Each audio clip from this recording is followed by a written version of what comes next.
welcome. This is India Global. I'm Gaurie Dwivedi. Before we take a look at the big story this evening on India's semiconductor push, take a look at the headlines. First up, Prime Minister Modi meets the who's who of global tech amidst India's massive semiconductor push. Prime Minister Modi meets Google Sundar Pichai, Adobe's Narendra at the CEO roundtable. Prime Minister Modi's landmark US trip boosts India's AI and semiconductor future. Prime Minister Modi meets Palestine, Nepal and Kuwait leaders in New York. Prime Minister to address the global challenges at the UN Summit of Future. Sri Lanka picks left-leaning Anura Kumara Dissanayake as its next president. How will AKD's tenure impact India-Lanka ties is the big question.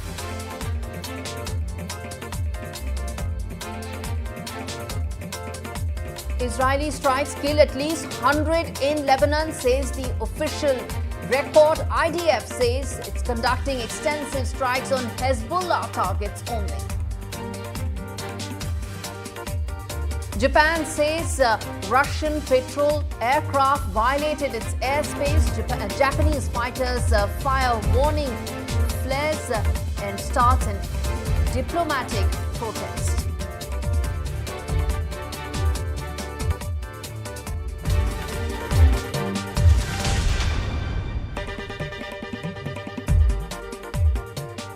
The big story on India Global this Monday evening. Semiconductors are now at the fulcrum of global politics, and amidst the present geopolitical scenarios where countries are looking to de-risk themselves from China and build alternate supply lines to reduce their dependence for chips. These are small ubiquitous products that are used in everything from cars to rockets.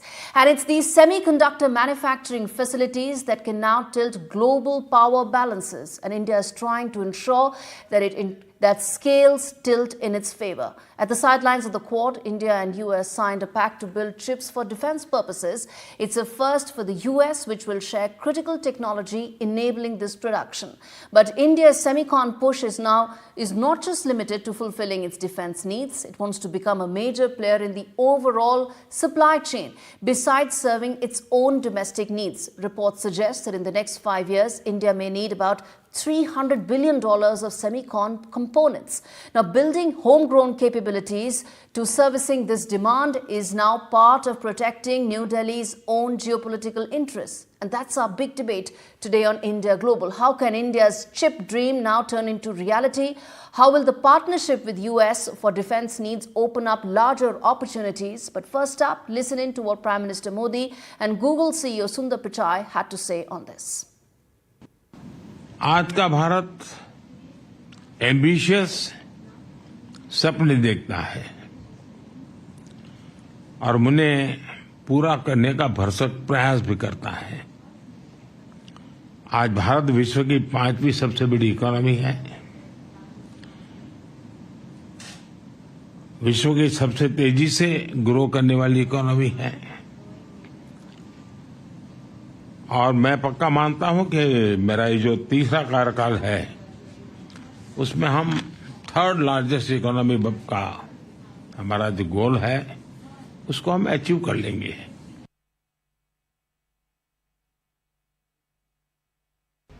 The Prime Minister has been focused on transforming India with his Digital India vision. He pushed us to continue making in India, designing in India. We are proud to now make our Pixel phones manufactured in India. He is really thinking about how AI can transform India in a way that benefits the people of India. He challenged us to think about applications in healthcare, education, agriculture, and he's also thinking about the infrastructure of India. All right, let's open this up. Stephen Ezel, who's the Vice President, Global Innovation Policy and Director, Center for Life Sciences, joins me on the broadcast. I also have Tarun Pathak, who is Research Director at Counterpoint Research, as well as Sanjeev Joshipura of the India Spora. Thank you so much, gentlemen, for speaking to me on India Global.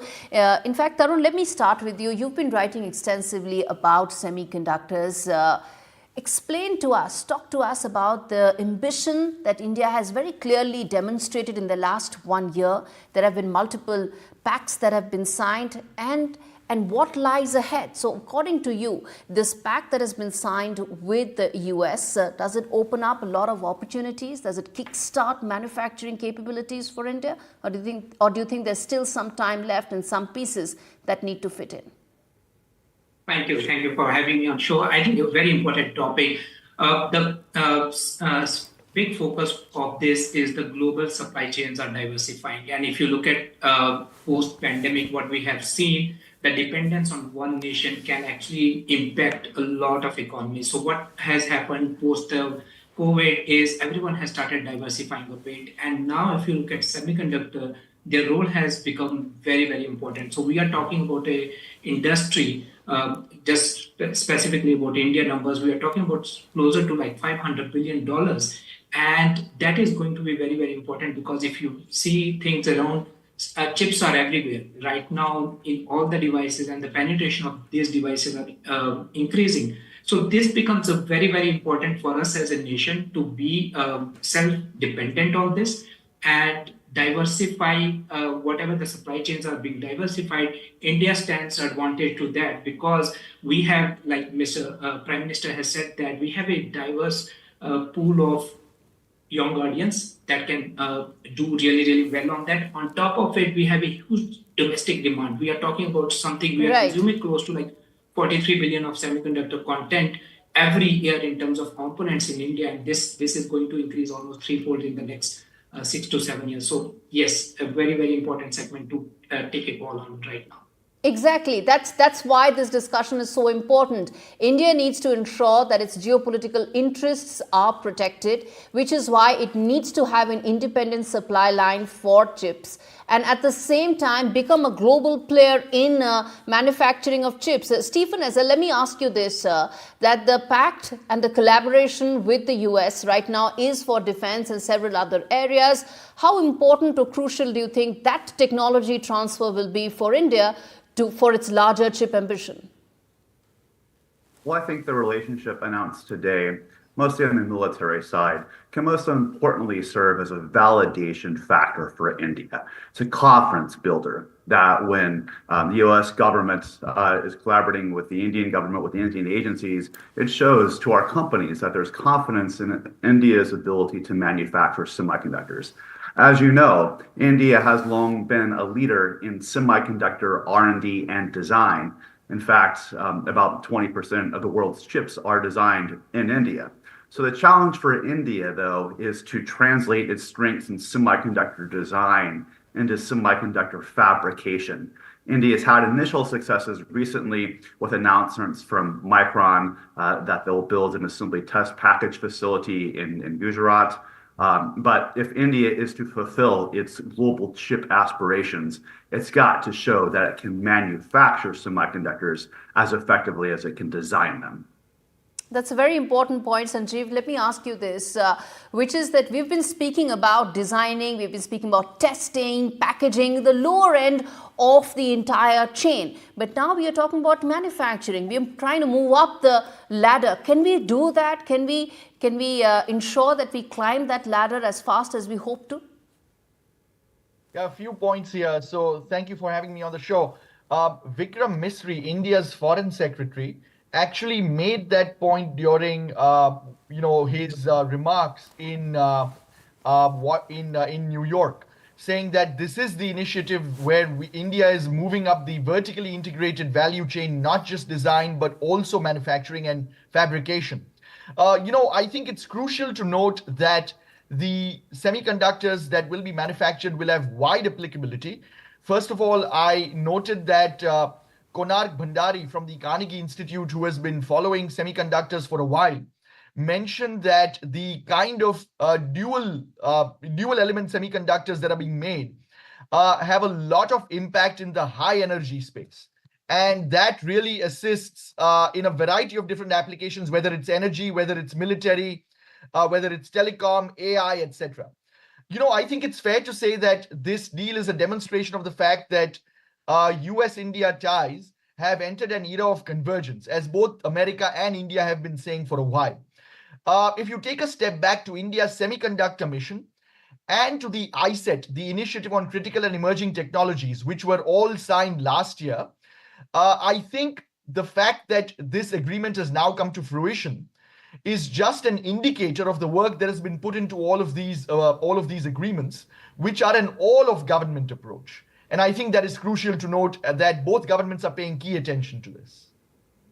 Indeed. And what lies ahead then, Sanjeev, in your estimation, in your expectation, what do you think could be the next steps in this collaboration? Well, the announcement that has been made is very encouraging. They're talking about 50,000 units per year manufacturing in phase 1 itself. They're also talking about, employing 700 people, which is a relatively small number, of course, given India's needs. But the fact of the matter is that it's something, and they're talking about potential state government support, although we don't know exactly the location of the plant. What I really want to emphasize here is that there are allied initiatives coming up around this. So the Saraswati Knowledge Center is what they are calling it. First of all, the factory itself is going to be called Shakti, which, as your viewers know, is strength in Hindi. Then there is the Saraswati Knowledge Unit about semiconductor manufacturing that is going to come up, which will employ 100 people a year. Right. And then there is the Durga Design Center. So there are lots of allied initiatives that will come up around this that will create an ecosystem. And that's the main point. That's exactly what we are trying to do, which is to create that ecosystem. And Tarun, let me ask you this. What, according to you, should be the top 2 or 3 policy requirements that now need to come in to follow through on some of these very important commitments and intent? What should be the next policy steps? Right. I think one is we need to expand our current incentives, right? Or if you look at, obviously, $10 billion is aggressive, but if we look at from the semiconductor point of view, these are something we are looking forward 2 decades ahead, right? So we need to expand this number to more even aggressive number to a certain extent. And the other thing, what we are really lacking is hiring of a talent, technology transfer. We need to build policy that actually helps us to bridge that gap. If you look at right now, we have 600,000 of engineering students that are enrolled in electronics in India per year. The kind of PhD students here are just less than 1% in that particular segment. So we need to build policies around that where we can actually impart a particular skill set in this particular field of electronics and make sure we are creating a talent pool. And while we are away from that, we need to define a policy that helps to bridge that gap through a certain technology transfer with different companies. So I think that can be really, really helpful. And the other thing is, in terms of infrastructure, I think infrastructure is the key to success here in the semiconductor space. Now, we need to make sure that our fundamental policies and regulatory aspects on the infrastructure industry is really, really robust so that the companies that are starting here, they get the things rolling right from the day one. All right, Stephen, then let me ask you this, that, India has a federal structure. A lot of the heavy lifting may be done by the center, but the state governments, the provincial governments, as you would call them, also need to now pitch in. What would be your expectations from the state governments to ensure that these commitments, these intent follow through by all these state governments? Well, certainly, the infrastructure environment, manufacturing semiconductors requires a 100% secure and uninterrupted supply of electricity, significant water requirements. Many states will have responsibilities to ensure that the physical infrastructure can support semiconductor manufacturing operations. Another challenge for India has been that while you do have wonderful technical schools, wonderful IITs, actually you have few programs in chip manufacturing. Most programs like IIT Chennai, which I visited back in May, are focused on chip design. So another thing that states need to do is to help build out the curriculum around chip manufacturing. Now, some states have started this. There was a recent announcement with Purdue University that a program would be created on chip engineering, chip manufacturing that would be recognized by the India Semiconductor Mission. But certainly for states, infrastructure skills and kind of that land, labor, taxation policy that are pertinent to the state environment are critical. It's important for your viewers to note that when semiconductor companies consider where to locate a new facility somewhere in the world, they consider over 500 discrete factors. So India and every Indian state is competing with every other state in the world to get the best check mark they possibly can on these 500 factors to ensure that semiconductor manufacturing happens in your locality. Absolutely. And with that, I'm completely out of time. Thanks so much, gentlemen, for taking out the time and joining me in this edition of India Global. Chip wars and chip manufacturing, as I said, is at the fulcrum of geopolitics, and India is at the forefront of tipping those scales in New Delhi's favor. With that, we're slipping into a very short break. We come back with lots more on the other side. Stay with us.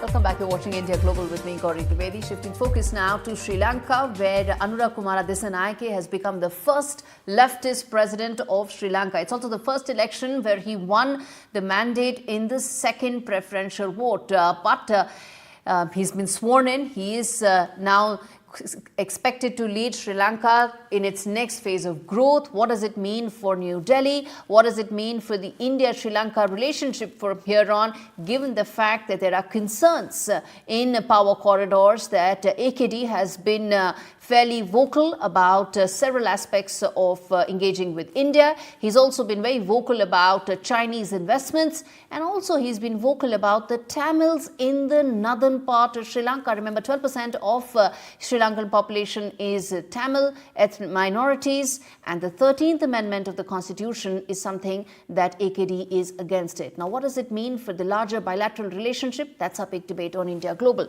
With me on the discussion, Rohan Samarajiva, who's joining us from Colombo. He is a policy analyst in Sri Lanka, and we have Ayanjit Sen, who tracks the neighborhood very closely for us.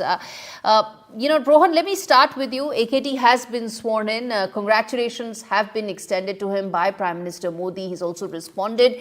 But there are concerns in New Delhi on the fact that given his Marxist background, given his left leanings, is he going to open up floodgates to Chinese investments and possibly have a very cautious approach to engagement with India? That's the concern.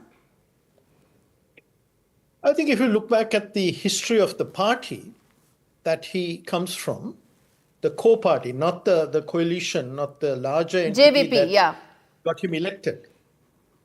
The JVP, he got elected with a sort of a broader umbrella entity called the National NPP, whatever it is.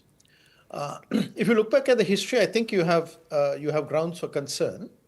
But I think that the February visit to Delhi, where he met with Foreign Minister Jaishankar, and he was given a warm welcome and interacted with a lot of industry in India.